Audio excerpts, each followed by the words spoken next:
What's up, guys? As you can probably tell from the thumbnail and title, today I want to talk about a pretty dicey topic, something pretty personal to me. It's not the easiest to talk about, but it's not something I've actively been trying to keep a secret, but I'm deciding to speak up now because lately quite a number of people in my comments and my DMs have been asking me about why I didn't compete at East vs. West Qualifiers Asia, or whether I'm going to compete at the Oceanic Qualifiers instead. So I wanted to clear things up publicly, and long story short, answer is no, I'm not competing at the Oceanic Qualifiers.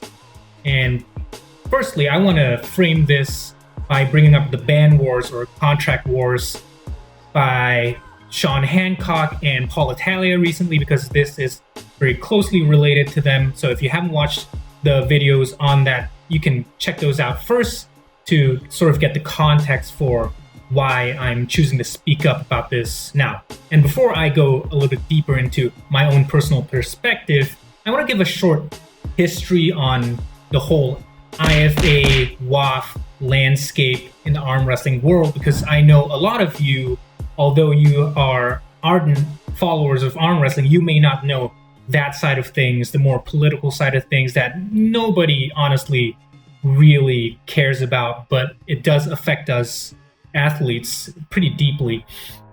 So just a brief history from 1977 until 2019, WAF, World Arm Wrestling Federation, was the only federation in the world, the only world federation for arm wrestling. There were small promotions here and there, but whenever you talk about, world arm wrestling, WAF would be the one immediately that comes to mind, and they were the ones that organized world championships every year and so on.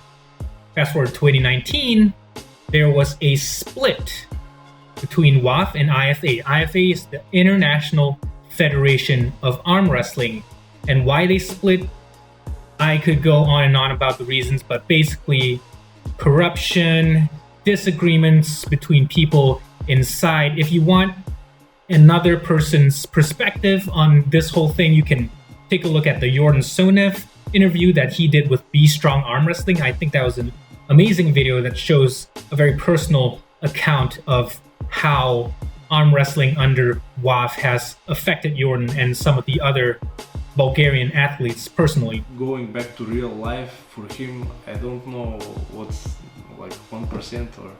Now I want to frame this discussion from the perspective, my perspective, as someone who has literally watched WAF competitions growing up ever since I started arm wrestling back in 2010.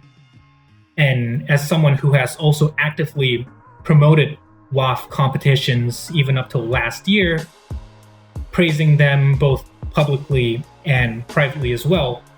And also I want to give a disclaimer that I don't want this to purely be a shitting on WAF and praising IFA video, because that's not what this is. I know in Sean Hancock's account, he was speaking about Slotty or PAL in a very biased manner, and of course he has every right to do so because he is the PAL head representative in North America, so I understand where he's coming from.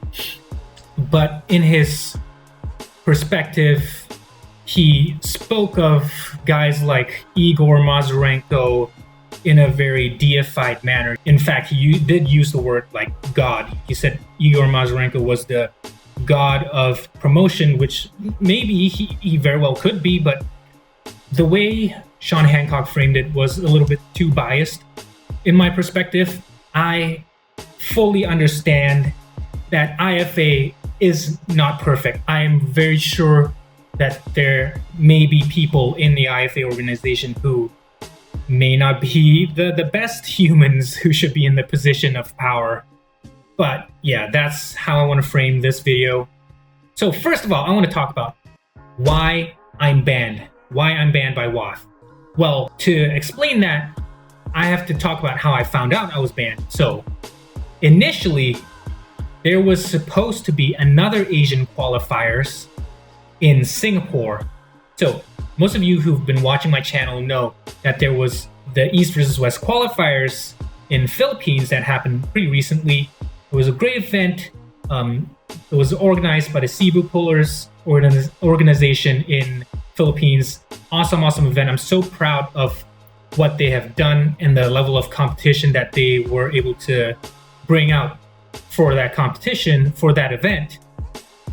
But the Singapore qualifiers was aimed to be an even bigger one. I'm speaking from a little bit of a bias here because I'm from Singapore as well, but we were aiming for it to be a much bigger one. If you guys have seen the videos of the Philippines qualifiers, it was mostly people from the Philippines, as well as one guy, Mike Ford, from Malaysia. But the Singapore ones, we were targeting even more countries, Japan, Korea, China, Indonesia, so on and so forth.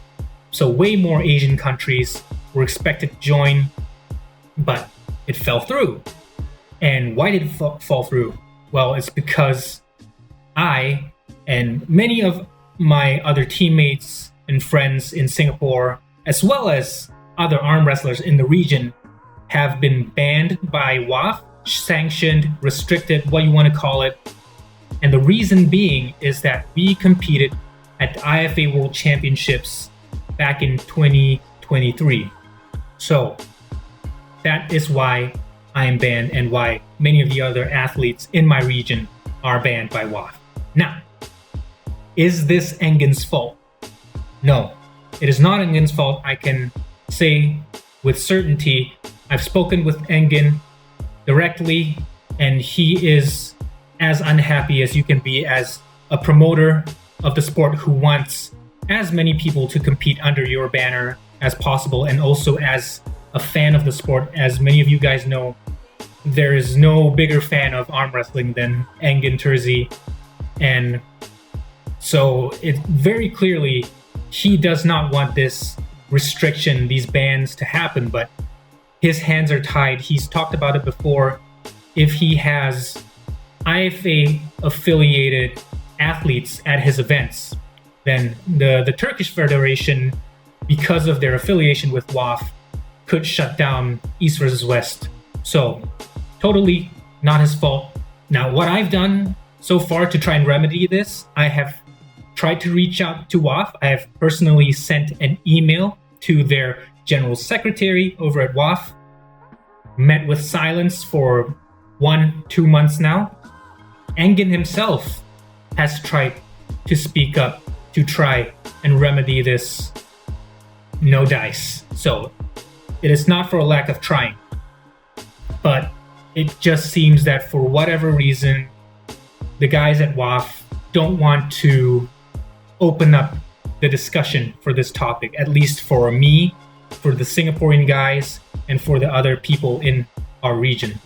I have tried to extend an olive branch to WAF, but been met with silence. So East versus West, at least for now, is not on the table for me as well as my other friends in the region. But, what has PAL done in the meantime? As you guys know, Zloty Tour is coming back, right? They announced it recently. They're going to have this tournament format, invitational only, with a 78 kilo class and 86 kilo class first. And just speaking from my own personal perspective as the current 2023 IFA bronze medalist in the 78 kilo class, I was not invited to this invitation only event by PAL. Nor was the second place, the silver medalist, and the first place, the gold medalist from IFA Worlds, the most recent IFA Worlds. None of the top 3 athletes from the most recent IFA Worlds were invited to the newly created Zloty Tour. For whatever reason, we were not even contacted or consulted on this. Instead, athletes that did not compete or were not even the same weight class were chosen. So clearly there's some sort of favoritism, some sort of biasness as well. So this is where, going back to what I said, I know that IFA PAL does not have, the biggest saints in the arm wrestling world in their higher ups. So be that as it may, what is the future of arm wrestling in Asia, specifically East Asia and Southeast Asia, because that's the region that I'm most concerned with, being from Singapore. Most of you guys know I'm a big advocate for the sport, an ambassador for the sport in this region. So this is something near and dear to me. What is the future of arm wrestling for my region of East Asia? Well, frankly speaking, it's pretty bleak with all of these restrictions and biases from not just WAF, but also IFA/PAL side. But with more and more promotions coming up, there is a glimmer of hope. As you guys may know, at the previous Knuckles Up event, we saw Baek Seung-yo, who was the 2022 Asian champion under the IFA banner. He was invited over there. And at the next Knuckles Up 3, there's going to be a Korean and a Japanese athlete as well over there. So East Asian representatives over in the Western Hemisphere. Very, very proud and very, very excited for having these guys represent East Asia on the bigger stage, on the wider stage. And I feel that with more and more promotions coming up, if there are more opportunities like this, if there is more sponsorship money coming to this, it will start to get enticing enough such that athletes will be less hesitant to compete at these events. Because if you are, guaranteed a good enough amount of money from these events, you will be less afraid of the repercussions that may come, such as, being banned from certain organizations if you can participate at these private events. So yeah, I think the future of arm wrestling lies in these private and individual promotions. And having more promotions, I feel, is a great thing. We've seen what happened in a sport like MMA when Dana White and UFC got their monopoly over the sport, and how badly their athletes have been treated, specifically in regards to being paid. Having multiple organizations allows for there to be alternatives and bidding wars for securing athletes, driving the value of the athletes up, which is ultimately what I want as an athlete myself. So yeah, not all doom and gloom. There's still hope, but yeah, things really do have to change from the top down. But from the bottom up, with these new promotions coming up, I am still remaining hopeful. And hopefully get to see more East Asian representatives on the big stage. But that's all I have to say for today, guys. This is just me speaking from my perspective. You can form your own opinions on WAF or IFA or PAL on your own. Don't just listen to one side. Don't just listen to me. You can go listen to Sean Hancock. You can listen to what people from WAF have said, from IFA has said. You can go watch the Yordan video, form your own opinions. Take care, guys. See you guys in the next one.